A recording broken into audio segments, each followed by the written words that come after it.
Here we are at Fix It Joe's. The wife's mule is got a flat. I put some air in it. I washed the mud off the tires. But it comes with these, it's a plug. It comes with these two things.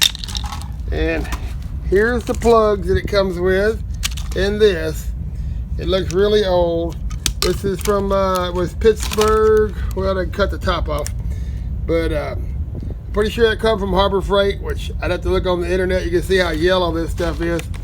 Probably didn't cost Charlie nothing.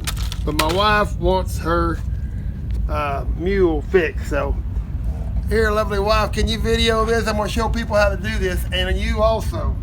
I found the hole. Maybe I should show them right quick. The hole, it's just they'll see it right there. So I put air in it first. Thing I'm gonna do is pull this thing out. I hope it ain't gonna be too big. Need a pair of pliers or something. Oh boy. Oh my goodness. Oh my goodness. That is a old-timey something you ran over. It's a number 5 square nail, whatever that is. All right, so now you take this here, stick it in there and clean it up. And I'd washed this because it was full of mud. So then I should have done this before I took this off because I'm losing my air now. You take one of these plugs and you have to get it through this, about in the center. So that looks about like the center there. All right. Take a little glue. The ones we used to do when I was a kid and I worked at a filling station, they didn't have this glue. But anyway, sure you can go to Napa or something like that. You could probably buy a more nicer plug. And we try to tell all our guys that we got air conditioning company and stuff to keep these in the truck. Comes in handy. Sometimes you ain't got time to get a tire fixed. So anyway, we got that hole. It'd be better if it wouldn't have been such a big nail, but that'll be fine on this low pressure tire. So I'm cleaning it off. As you can see, that's kind of got grooves. So then I'm gonna take this, wiggle it back and forth. You gotta be careful not to push it in there so far that it's, oh good, it's good and tight. I may need to put more air in there. Let's see, oh there it goes. Okay, so I got it in about that deep. I don't want to take it all the way in.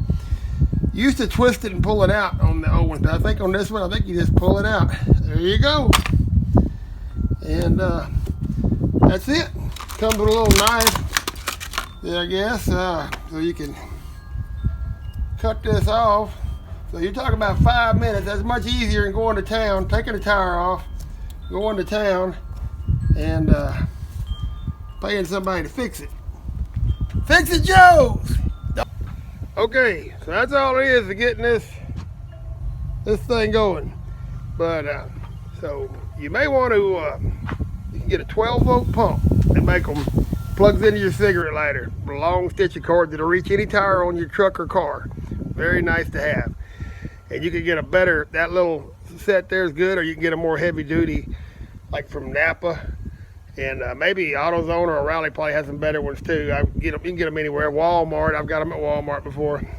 But anyway, you keep that in your car and you keep your little 12-volt pump. If you're out in the middle of nowhere, you just have a flat, you keep your pliers and stuff in there with it. And you find the nail and you put the little 12-volt pump on it, plug it in a cigarette lighter, pump your tire up, get some pressure on it, pull the nail out, clean the hole out, put the plug in, you're back on your way. You ain't got to wait on no AAA 2 or 3 hours down the road. And you're not at everybody's mercy. Fix it yourself. Fix It Joe's. You can do it. Put that in your glove box or somewhere and have it for when you need it.